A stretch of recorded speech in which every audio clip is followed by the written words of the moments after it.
Hello, hello, hello. Good evening, good evening, good evening. What is today? Today is Monday. It's the start of a new day.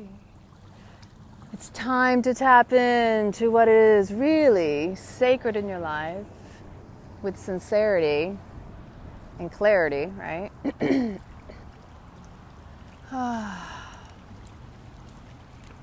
This sun, this sky, this amazing life. I mean, truly, how blessed are we? So my question for you, because I've set up in the tree over here, this is kind of a rad setup if you get to see what I'm looking at. What is it you hold sacred in your life? This is a huge question to ask yourself, because you have to ask it with sincerity to truly glean clarity. Now, what that means to me, for myself and my own life, what's sacred to me is really feeling joy. It's really, truly, hi Christy, hey Dawn, hi Alexa, hi everyone, good evening. Sacredness is holding myself in my highest integrity, and that's not always easy, by the way.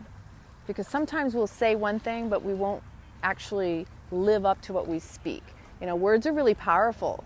So if you want someone to hold you sacred or hold you in the highest regard, to have respect, you have to respect yourself first, right? So in order to be held sacred, you also have to hold yourself sacred. You have to step into your sacredness with sincerity, which will give you that insight, that inner clarity, right? So these are the words that are really drummed up. I really wanted to share this with you yesterday. It was a really busy weekend. Here's what happens. There's a lot of stuff that goes on around us in the external world, and it tends to pull us out of the internal.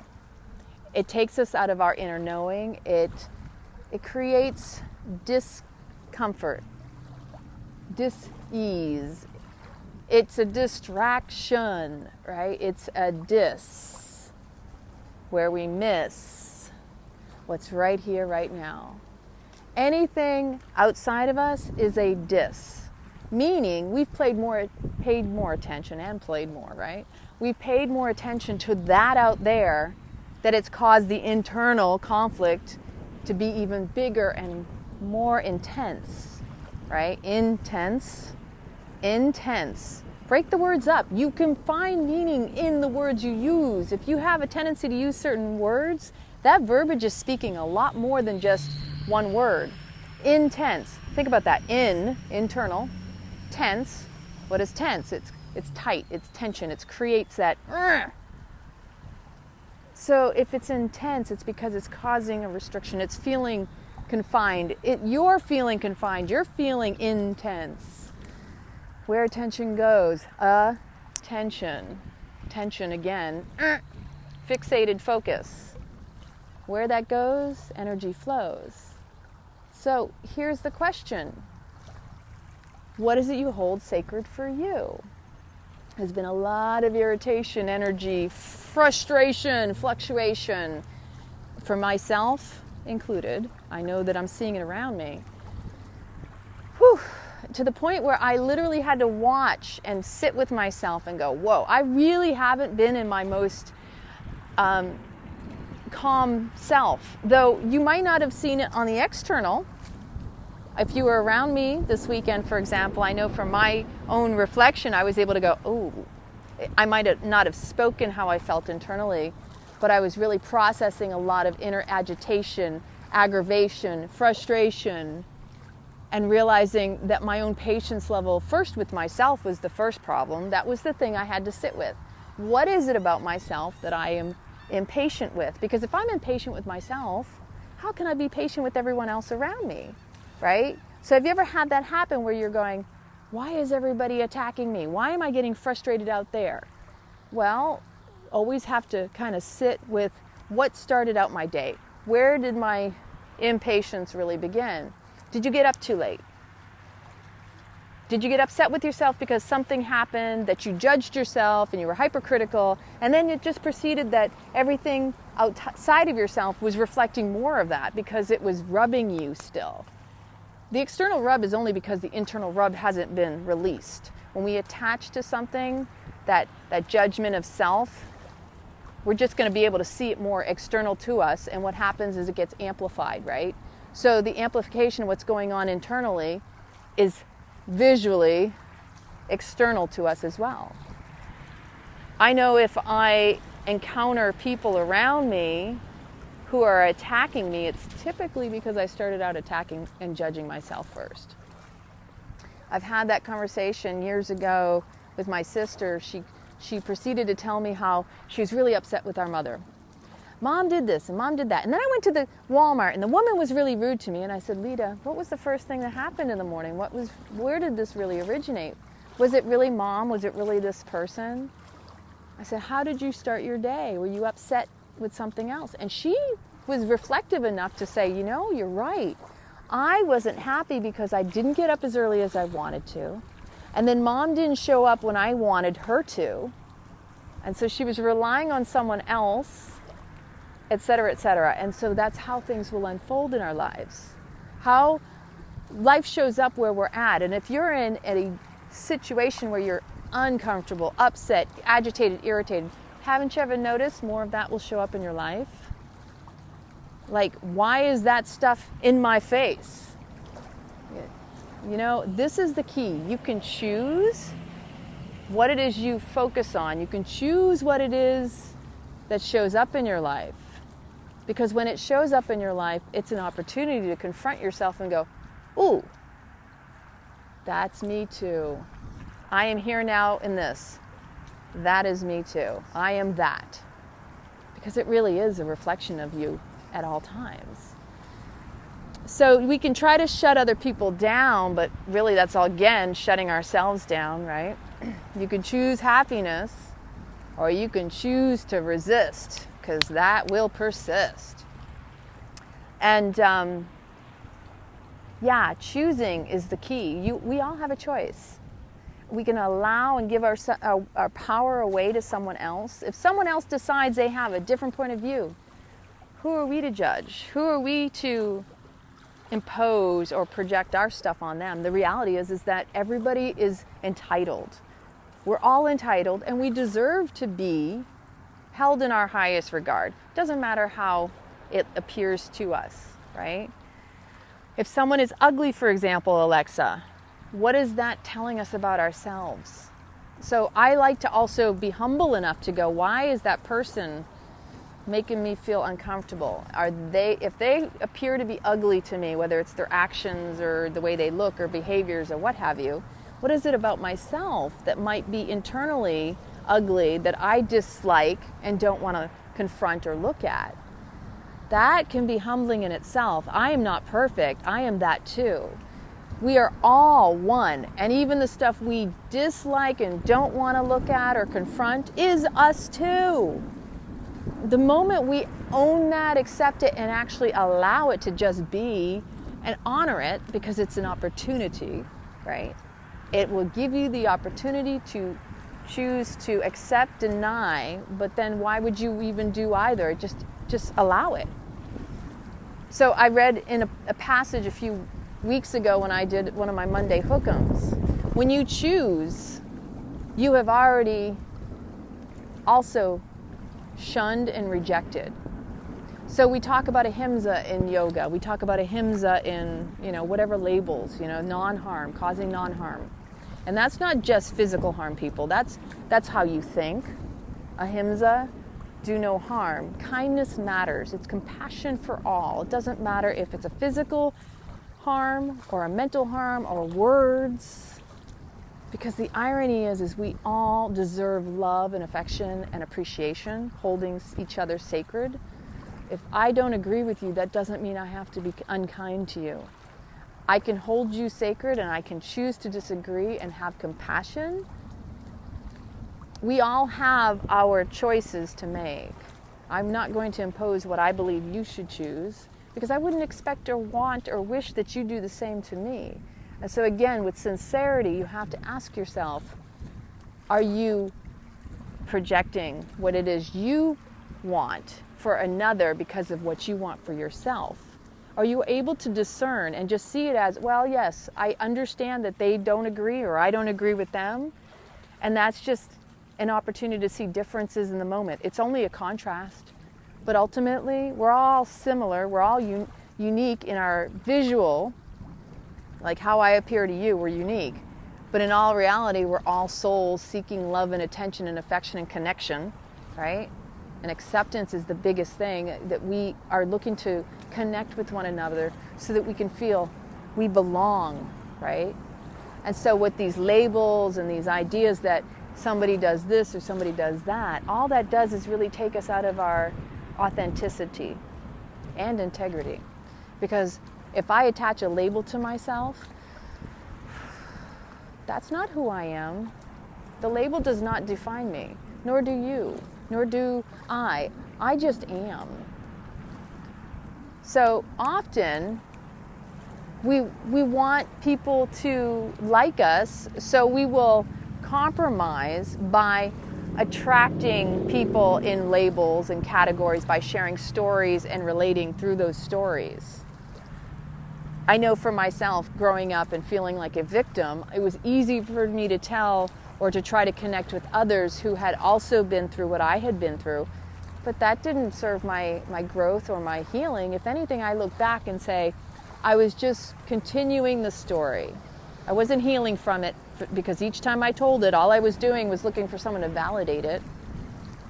And the only one that matters is me.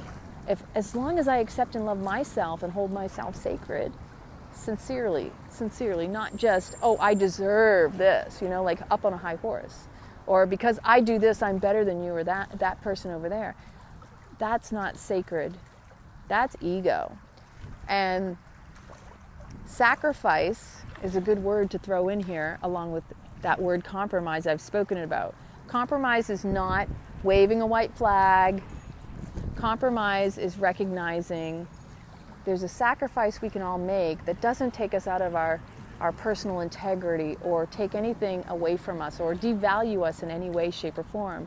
Sacrifice means to make sacred. And so if you can see another through compassionate eyes, communicate compassionately with sincerity, with love, respect, and honor, just as you would want to receive that from another person, that's huge. Your sacredness, when it is internally directed, will radiate out. Others will hold you sacred, truly, when you are sincere with your sacredness, when you hold yourself in that space. This clarity that is gained internally is something that many of us, we find it easier to seek outside of ourselves for all of these validations, when in reality it's all inside of us. And when we make things sacred, we become more whole, right? Can you hear the waves? The water is hitting over here. So I woke up and I was in a really good mood, and I feel like truly, I don't know if anybody else can relate to this. When I woke up today and I did my morning practice and the day unfolded, I really truly was holding this space of, it's a brand new day. How many of you out there truly feel that each day is an opportunity to start anew, to truly hold yourself in a space of, wow, gratitude, appreciation, kindness, compassion. Wow, I have a choice, and I can look in the mirror and I can choose love. Every day is a blessing. Every day is a blessing. Check this out for a second. I got to show you this. So I'm having my secret little squirrel moment. On each of these leaves, because the humidity here in Florida is high, and I can feel it on my skin, each of these leaves has like salt humidity on them from the moisture of the water, right? It's so cool. I don't know how well you can see this. See if my finger will focus. Maybe not so much. Maybe not so much. So I know that for me, every day can be challenging if I allow it to be. And these past few days have truly been challenging mentally, emotionally, somewhat physically as well. I've had this conversation, like literally my body's been aching. I've been in pain, like, oh, my neck was really bothering me. For those of you who saw, I had the food contamination that has caused my digestion to be really out of whack, and I've had to increase my magnesium just to make sure things are moving. Otherwise, it's every 2 days, and it's been painful. So yeah, physical pain. And so for me, I know it's something's going on, whether it be because of just the food or the changes that are going on in me internally and externally. You know, like I said, I tend to get a little lazy because maybe I've been spoiled from my own food. And you know, when I get an opportunity to go out, first off, I rarely eat out. And when I do, I'm usually more attentive and asking the questions that I need to, you know, so I make sure that I'm taking care of myself and I'm making the experience sacred for me because, well, hello, if something happens, I have to suffer or deal with it. And I'm not going to make a big deal about it anymore because I just know I had to take responsibility for the situation. So yeah, I'm feeling better today for certain, 100% better. And I got up and I got so much done in a short amount of time and I'm excited, and I really do believe we can choose differently. And I know I'm not the only one when I say for many years it was really easy for me to focus on all the crap that wasn't going right in my life when so much more was going wrong, was really going right. I mean, like seriously, like I had a job, I had a roof over my head, and I was just work, but I wasn't enjoying. I wasn't in joy. I was not holding myself sacred. I was just going through motions and really in more misery, and finding the company was coming along with it. But when I decided to change that, everything changed. Even though my job went away, even though the craziness that ensued, I have found myself in such a better place. Maybe I'm not exactly where I want to be, but I choose to appreciate what it is that's going right now more than ever. I mean, truly. Would I have thought a year ago that today I would be standing along the waterfront as I was walking along this Edgewater Drive in Clearwater, Dunedin? Literally, I'm just thinking, wow, this is my home. This is where I live. And I'm really, truly blessed that I can walk along the waterfront. It's one of the prerequisites I had when I bought my house was I wanted to be within walking distance of the water. Why? Because I feel like it feeds and nourishes my soul. And that's part of the sacredness, right? But truly these past couple of days, I've had some challenging thoughts. I've had moments of, here we are again. I'm ready to, I really found myself hypercritical internally. And it's not always easy to hold that in and not project it on other people. I don't know if anybody else can relate to this. When I'm around other people, I really have to just be kind to myself on the inside and hold myself quiet and just not react. Little things, I start to notice my attention will easily pick up the old pattern of seeing what I would typically in the past have said, oh my God, this isn't right, that's wrong. Very easy, right? And as a result of that, how was I going to be in joy if I'm only finding things to be upset about?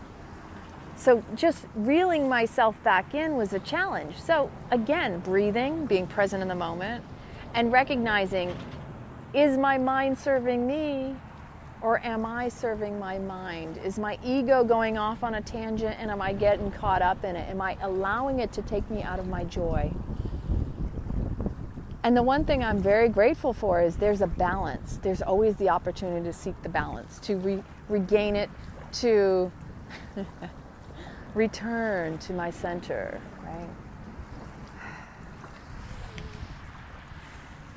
Life has not always been so easy, but that was because my mind was so intense, right? Intense. I was intense. Oh boy, was I intense.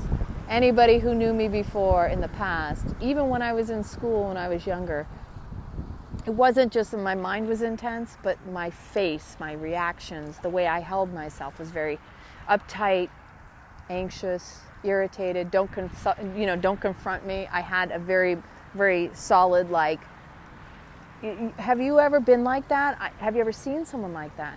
That they don't appear approachable. And I had people come up to me when I was in a sophomore year in high school and said, Lana, I'm so sorry. I used to think you were such a bitch and that you were unapproachable. And I was like, oh my gosh, I'm so sorry. I didn't realize that. But thank God that person told me that. Thankfully, somebody was willing to speak to me and share that with me, because I didn't know that. How would I know if someone hadn't confronted me with that? And just that confrontation was enough for me to reflect and go, wow, that's how I appear?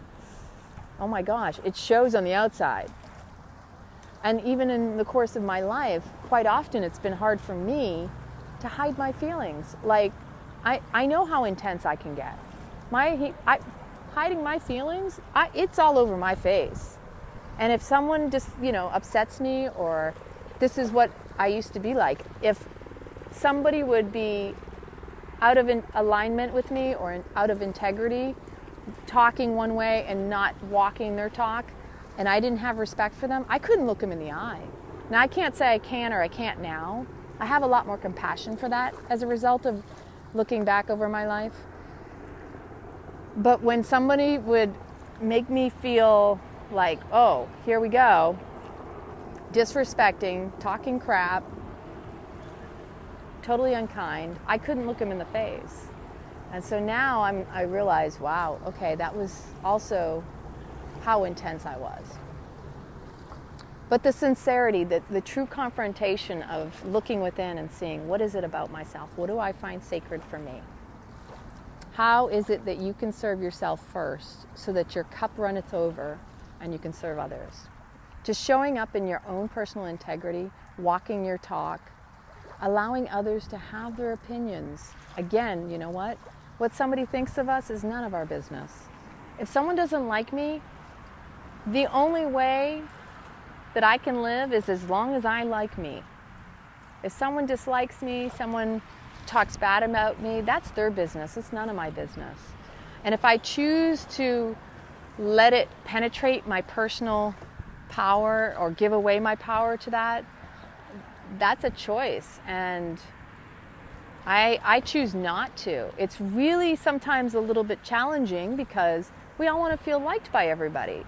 But if someone dislikes us, that's not telling us about us, it's more about themselves. Like I said, if you dislike something in someone, you don't agree with something in someone, take a moment to be humble with sincerity and look within and go, what is that telling me about myself? Because I know from my personal experience, I am that too. That which I dislike, I have probably embodied at some point in my life. If I have been unkind to others, uncompassionate, attacking, abusive, it's probably because it started within myself and I did it to myself. So whatever I've done to me, I see outside of me too. If someone treats me a certain way, it's teaching me how I'm treating myself as well. And so in the moments when I feel like, why am I not receiving the respect or the treatment that I feel I should be receiving, well, then I have to sit with that and I have to go, okay, what is it that this is telling me? What is it about me am I not doing for me that I'm not being treated from this person or that person that I need to do for myself first? Simple little things. How will you create the sacredness in your life, in your environment? It's little things like creating a sacred space. Where can you go that you feel that you can maintain and sustain sacredness in your life? And so maybe it's not easy to go within your mind first, but you have to create the sacredness and the space in your home, in your place, wherever it is you reside. Even if it's like me right now, taking a walk around Thank you very much, Don. I appreciate you. Maybe it's taking a walk and just listening to the water rushing up along the shore. Maybe it's taking a run. Maybe a meditation, a yoga class, a community that you belong to. Maybe it's volunteering. Doing for others is the first way, one of the easiest way to humble yourself. But don't allow any of that to also become the distraction that is kind of what I like to call escapism, because there's a fine line. And this whole, you hear about spiritual bypass. Quite often a spiritual bypass is taking you out of yourself to the point where you don't look at it at all. And so whether it's an addiction to, watching TV, Netflix, or watching whatever it is that you watch. If you have an addiction, you'll know it, because it keeps you from growing in your personal life and keeps you distracted outside to the point where you don't want to confront anything. You're not growing in a good way. You're just idle. You're holding yourself in a holding pattern. So it's key, because when we help others, we help ourselves. There's always that equal energetic exchange. And if someone else is in need and they're asking for you to help them, doesn't that feel good when you know you can show up for them? And it also feels good for the other people when you allow someone else to show up for you and to serve you. So remembering that, the sacredness in the energetic exchange, whatever it is, you're going to serve. You can do it with an energetic flow. Sometimes it's even a resistant flow, right? But see, there's still that opportunity, even in the energetic resistance. Like when you block, let's say, for example, someone wants to do something kind for you, but you resist it and you keep saying no. There's going to be a moment when you're going to have to look at that situation, or maybe you won't, I don't know. I have to take that back because I'm not sure. This is personal to everybody. There's always going to be an opportunity to look at a situation and go, why did I disallow? Why did I take away the gift of that person giving to me? And some of us know that there is that possibility that when somebody wants to do something, there is that potentiality for them wanting something in return, that expectation. But then again, remember this, and remember this really well.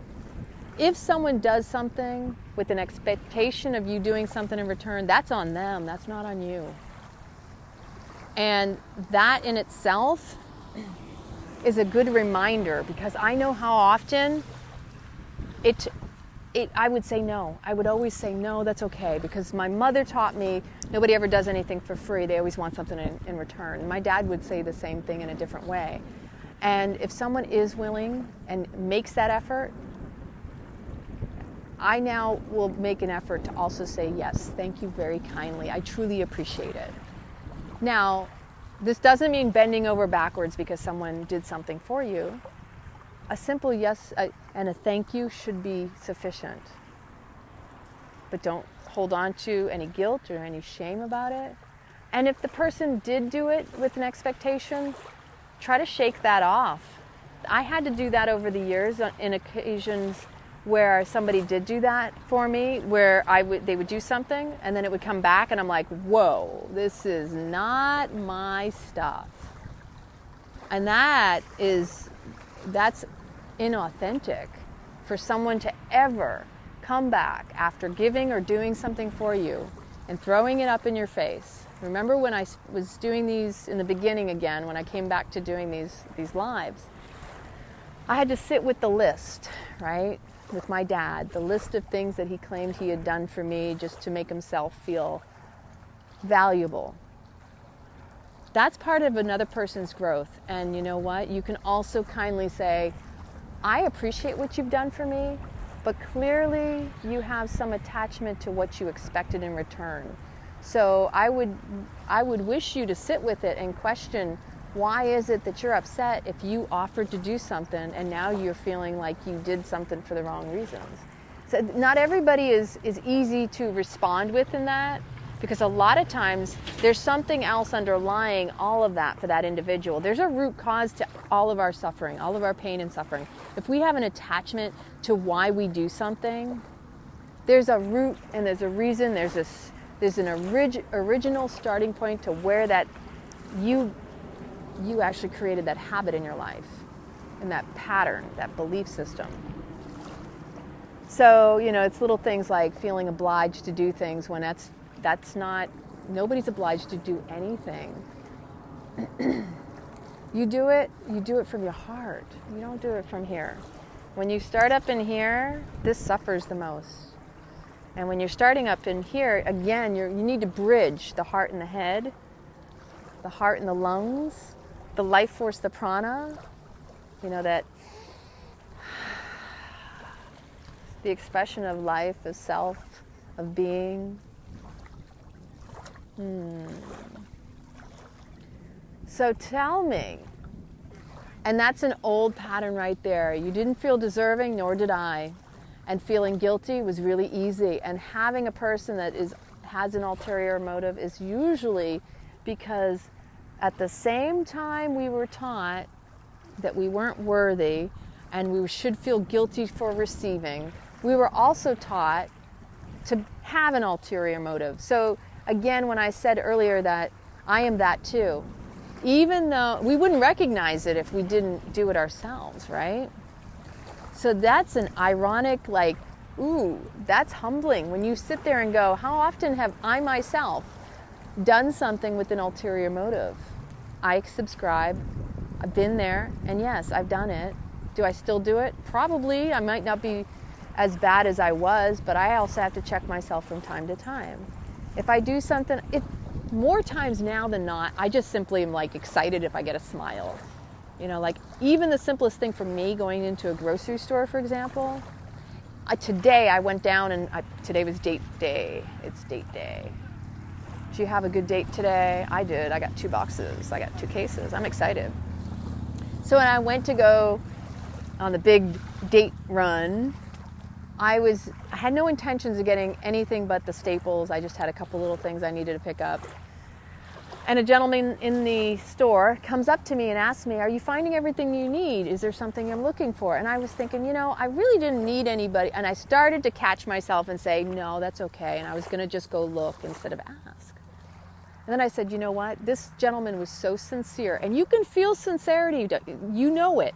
You know it when someone's sincere. And I tend to be around more sincerity now in my life than I ever had been in the past. He sincerely was asking me, and I asked, okay, you know what, as a matter of fact, I'm looking for the red watercress. Now, for those of you, have you ever had the red watercress? It's so good. Regular watercress is amazing, but I have this affinity for this green-red one. It's green on the edges and it has red going up through the middle. And it's really, anyway. I haven't had it in so long. And so he went and he asked, and he came back and he expressed, and he was really sweet about it because he said, you can just call back. We haven't had it in a while, but sometimes when we do have it, they only keep it in the back in the box, so you have to actually ask for it in order to get it. So I was really happy to hear that, because here's the irony of life. If you don't ask, you're never going to know. And how can you receive something or find something if you're not willing to put yourself out on the line to ask the questions?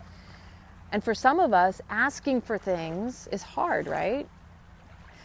Because we don't feel worthy, we're afraid to open our mouths and ask. If you don't feel worthy, chances are you're sitting in the corner and you're losing out on life because you're not able to seize opportunities that aren't available because you're not asking for them. And part of that's the lesson that you have in life. It was part of my lesson in life to recognize that, number one, I am deserving, and it's not going to hurt anybody if I ask. If somebody else has a problem with me asking for something that I know I am looking for, I desire, I wish for, that's not about me, that's about the other person. And I challenge all of you, so if you're around somebody who asks for things they want, don't get upset with them. Take note, and maybe you'll learn that you yourself are worthy of asking for what you want as well. So there's an example right there. I've had my dad, for example, he's done this. He's a great example. I love my dad. he actually appreciates it. And I see little these smirky smiles in my dad sometimes, where we'll be out in public and he'll be like, why you always gotta do that? He likes it. You know why? Because he knows sorry about that. He'll look at me and he'll say something and I'll be like, okay, I'm going to ask for it, right? Because my dad might not feel worthy enough to ask himself. But you know what? Every once in a while I see that he's willing to open his mouth and ask now, because he's witnessed me do it and he's seen that I've received results that were favorable. And the irony is growing up, my dad was the first person when we used to go out to restaurants, because he had a restaurant, he would ask for things that weren't on the menu. Where do you think I learned this? But yet my dad now finds it harder for him to ask, because he doesn't feel as worthy of receiving what it is he desires. This is my observation. Maybe I'm wrong, but I know my dad. I love my dad, and I've seen his behavior. And so, yeah, it's huge. When you're willing to speak up and ask for what you want, you're actually giving others around you permission to do the same for themselves. And that's your own opportunity to hold yourself sacred. Don't worry about what somebody else is going to think of you just because you spoke up. If you're willing to put yourself out there for others by being yourself, let me tell you, you will lift them, you will lift them up simply by staying in your true authenticity. You give them permission by doing for yourself first. And guess what?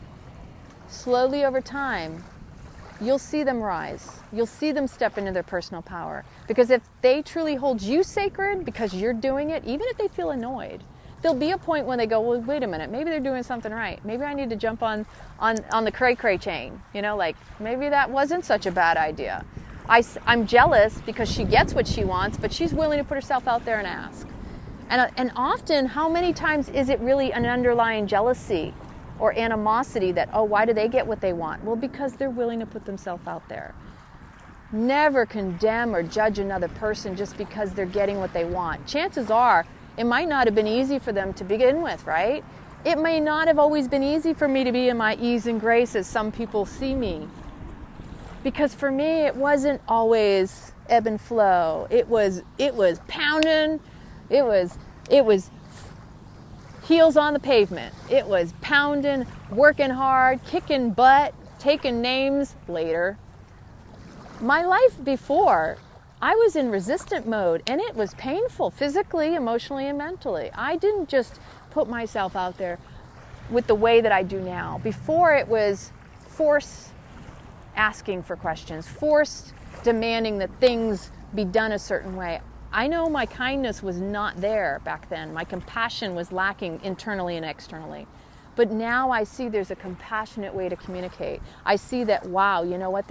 I can come in with open hands instead of fists. And my life has become more joyful as a result. And that when I'm opening up myself to, okay, I'm going to do something new. I feel the trepidation, but you know what? I also look past in my history, my experiences, that everything I've ever done has basically opened a door for growth. And whether it be painful or lighthearted, it's always worked out in the end. So yeah, when you see somebody, just check yourself. I've had friends that actually inspired me through my looking at them with jealous eyes or animosity and going, why do they always get what they want? Why do they have such a great life? And what am I missing out here? But instead of feeling like I needed their life, they inspired me to step up in my own life. Seeing somebody else be successful for asking what they want should inspire you, not hold you back, because they're not holding anything from you and they're not doing anything against you. If anything, you should see them as and thank them, right? There's this beautiful thing that I loved. I watched Joel Osteen off and on, and he had said, bless your enemies, because those are the people that will lift you the highest. Why? Because they put you in the most challenging, mentally, most of the times, mentally challenging situations where you're really having to step up for yourself because you feel like they're doing something to you, they're really doing something for you. Anytime you find yourself challenged, it's really to raise you up, right? Again, when you rise, I rise, and when I rise, you rise. And we can all rise together if we're willing to just allow it instead of resist it and complain about it. So do it with sincerity. Check in with yourself and see what it is that you hold sacred.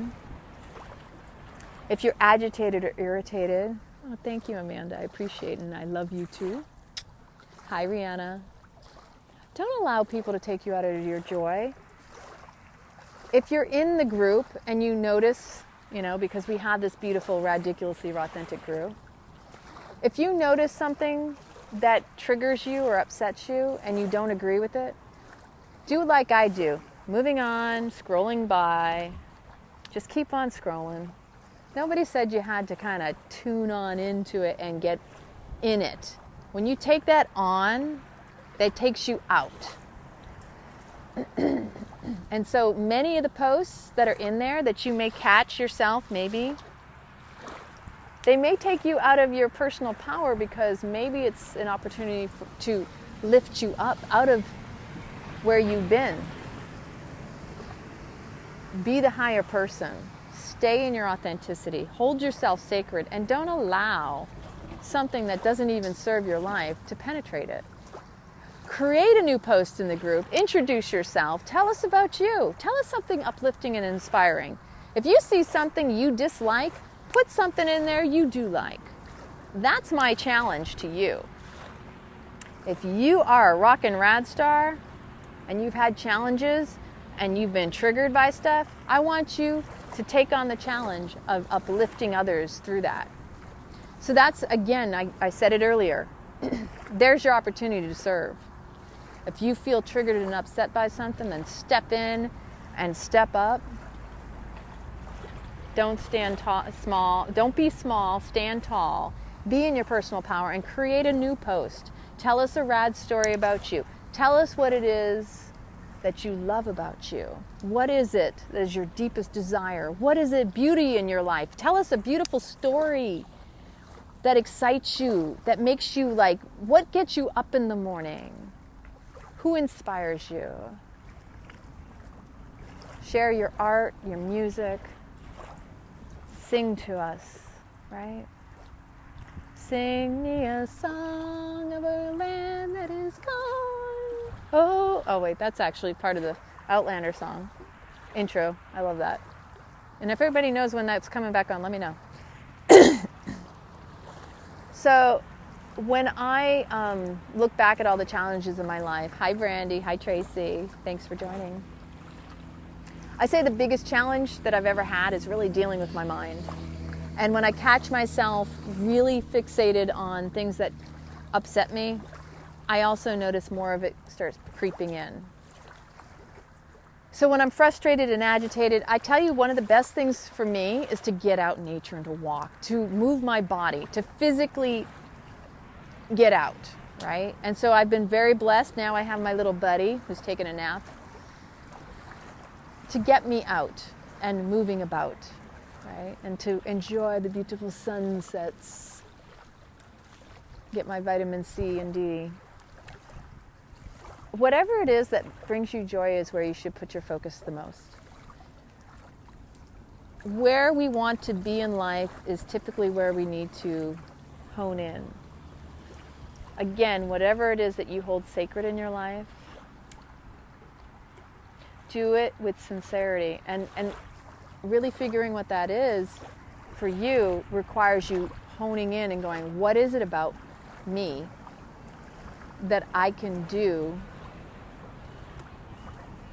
right? How can you serve in a capacity that serves yourself first and allows and inspires others to serve and hold you sacred as well? Because again, whatever you do for yourself, you're doing for another. And when those others show up in your life, they will show you where you are in your life. If you feel you're the victim of your circumstances will victimize you like that. When I was at my lowest, it was easy to see how they did that to me. They did this to me, and so on. But it wasn't until I started to take personal responsibility and recognize that, oh my gosh, they're only doing it to me because I've been doing it to myself all this time. They weren't ever doing anything to me. I was allowing myself to go into the stories and recreate them continuously. I wasn't holding myself sacred. I wasn't supporting myself and my highest potential. In fact, I was playing small and I wasn't standing tall. I was belittling myself. I didn't feel worthy. I felt less than. I didn't feel beautiful. So a compliment was difficult. Asking for help, forget it. It was really hard for me to ask for help because if somebody wanted something from me, I didn't know if I'd be willing to reciprocate.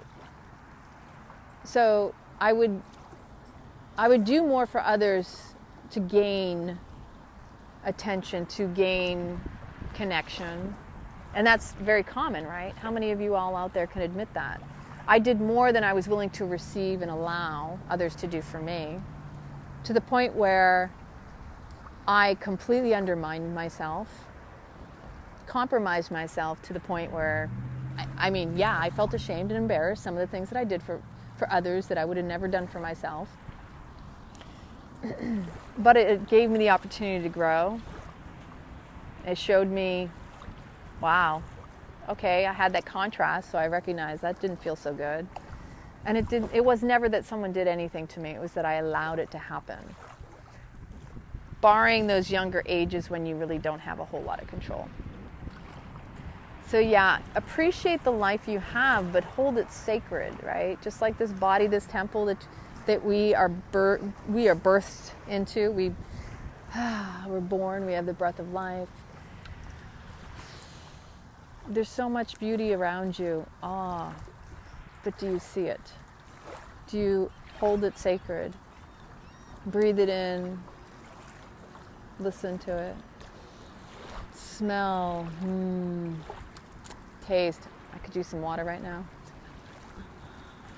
And again, ask yourself, is your mind serving you or are you serving your mind? Because ultimately that's the one thing I found was my biggest addiction is my mind wanting to always be right.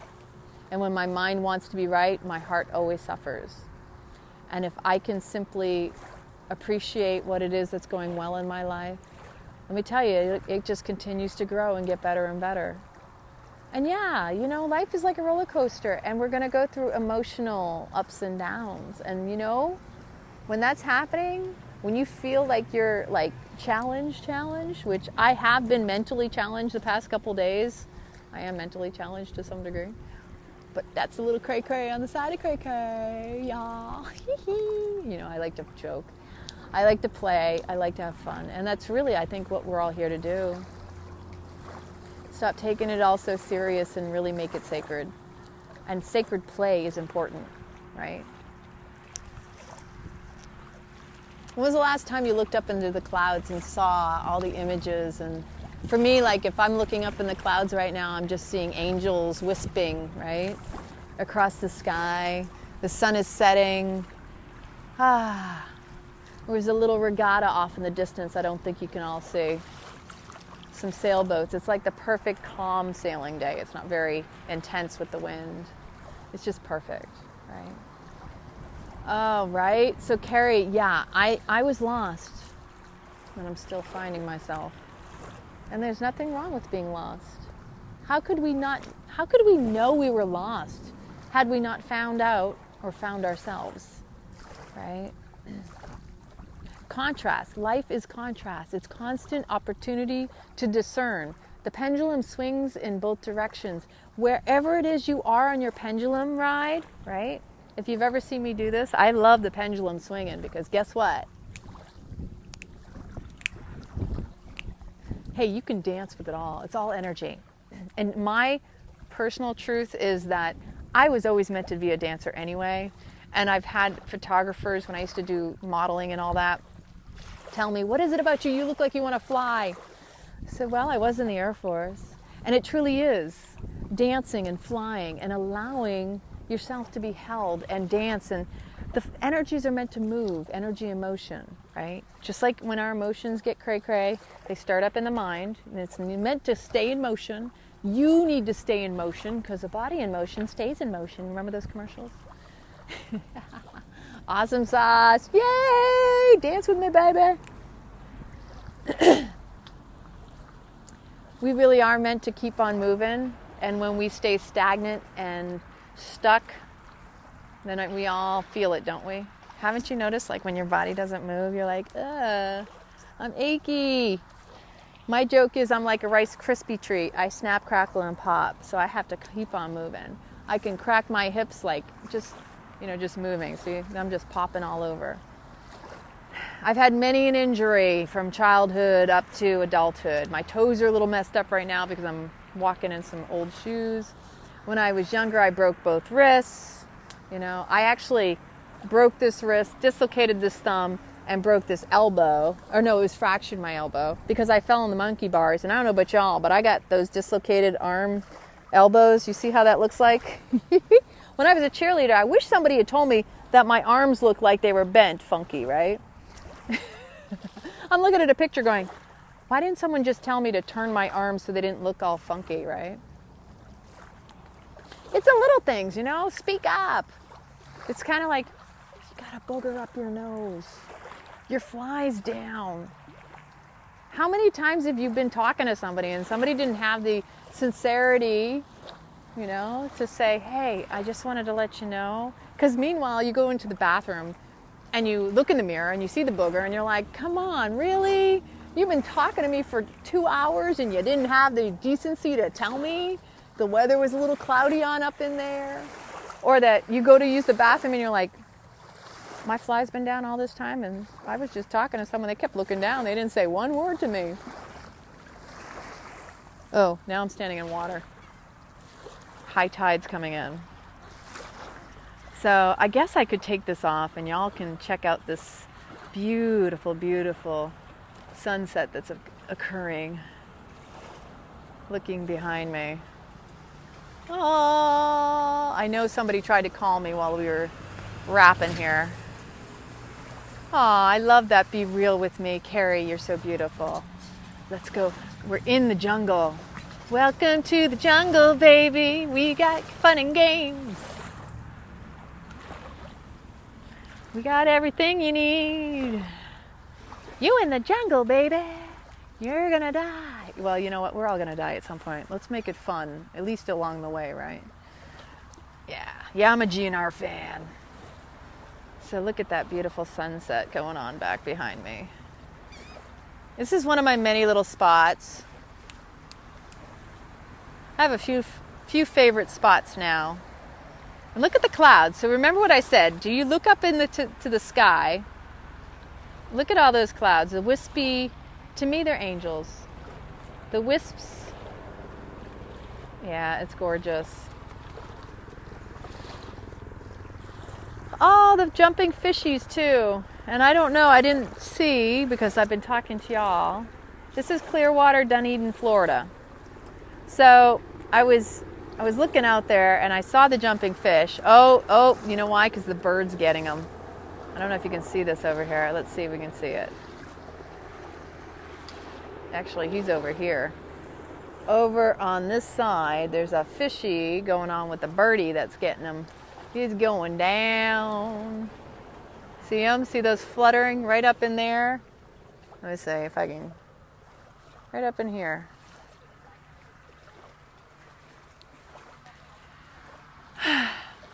Life is what we make it. Make it sacred. Be sincere. Because when you make it sacred with sincerity is when you'll gain and glean your clarity. Ooh. There you go. Hashtag sincerity gleans clarity. What? I gotta brush my teeth. They're getting really yellow. I admit I had some dates and almond butter earlier, so that's what gave me my teeth funky. It does that, yeah. Nature is sacred, yes, Carrie. So are we. And that's really where it all has to begin. We have to start with our own personal clarity, our own sincerity, our own sacred self-awareness. So I love you all. I got a little buddy who's ready to go back, and I'm going to go mow on some watercress now. I hope you're all having an amazing day. If you are part of our amazing rockin' Rad Star family, you know, Ridiculously Authentic, here is my desire, my wish. Please go in and introduce yourself. Share a rad story about you. Tell me what makes you so happy. What is it about your life that you hold sacred? What is your passion? What is it that gets you up in the morning? Tell me something. Just create a new post and tell us about you. Because that's the beauty of the group, is we're all there to uplift, support, inspire, and empower one another. And when you show up for you, everybody else embraces you just where you're at. I don't care how much it's easy to get caught up in the drama trauma, but that means there's drama trauma internal. If you see something that bothers you in the group, first off, check in with yourself. And then if it is really attacking, let us know, because you know we're here. We've blocked a lot of people as a result. But truly, you have to recognize whether it's something that is even personal, if you're making it personal. But kindness starts with self. And if you're making it personal, you might want to be a little kinder to yourself. Because the only reason we even notice things that are unkind outside of ourselves is because of the unkind being to ourselves. That's my life experience, and that's what I've been working on healing. Don't take anything personal. Love yourself. Make yourself sacred, right? Sacred self-reflections. I love you. Sacredness. What? Have a lovely evening. Mwah.